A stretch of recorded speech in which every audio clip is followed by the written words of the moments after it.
जब राक्षस की मूर्ति गांव में फिर से मिलती है तो बिना समय गंवाए पूरे गांव में हड़कंप सा मच जाता है। उसी शाम गांव के सारे लोग चौपाल पर इकट्ठा होते हैं। संतों को बुलाया जाता है, बुजुर्गों से राय ली जाती है, पर काफी देर तक कुछ हल नहीं निकलता। फिर एक संत बोलते हैं कि तुम लोगों ने पूजा करके उस मूर्ति को जगा दिया है। हो सकता है पूजा करने के बाद थोड़ी देर के लिए शांति मिल जाए, पर यह एक राक्षस की मूर्ति है, इसका अंत कभी अच्छा नहीं होता। यह बात सुनते ही पूरे गांव में सन्नाटा छा जाता है। काफी सोचने के बाद यह तय हुआ कि जब तक कोई सही रास्ता नहीं मिल जाता तब तक एक आदमी हर वक्त मूर्ति के पास पहरा देगा। अगर कुछ भी अजीब होता है तो पूरे गांव को खबर कर दी जाएगी। पहले दिन एक किसान की ड्यूटी लगती है, सीधा साधा मेहनत करने वाला आदमी। शुरुआत के एक हफ्ते तक कुछ भी गलत नहीं हुआ, ना कोई आवाज ना कोई हलचल। मूर्ति वैसी ही थी, बिल्कुल शांत और निर्जीव। लेकिन 8वें दिन रात के पहरे के दौरान किसान की आंख थोड़ी देर के लिए लग जाती है। उसे सपने में ऐसा लगा जैसे मूर्ति की जगह एक जिंदा राक्षस बैठा है और वो किसान को घूरते हुए धीरे धीरे मुस्कुरा रहा था।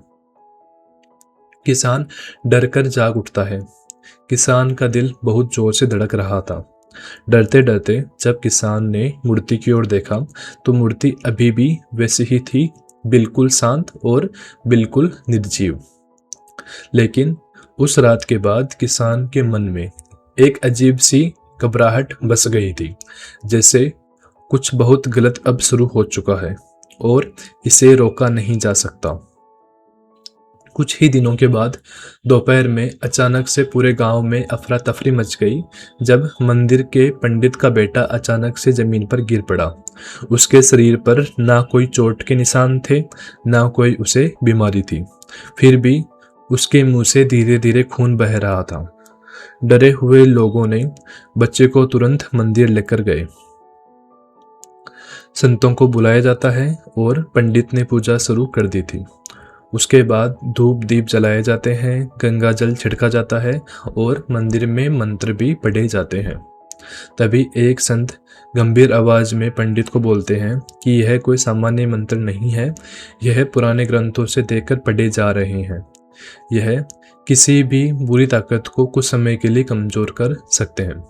इसके बाद मंदिर में एक उम्मीद जगी। लोगों को लगा शायद अब सब ठीक हो जाएगा, लेकिन हर पल के साथ बच्चे की सांसें और धीमी होती चली गई। पूरी रात संत और पंडित ने कोशिश करते रहे, लेकिन कुछ काम नहीं आया। मंत्र धीरे धीरे रुक गए और उसी खामोशी में बच्चे की सांसें भी।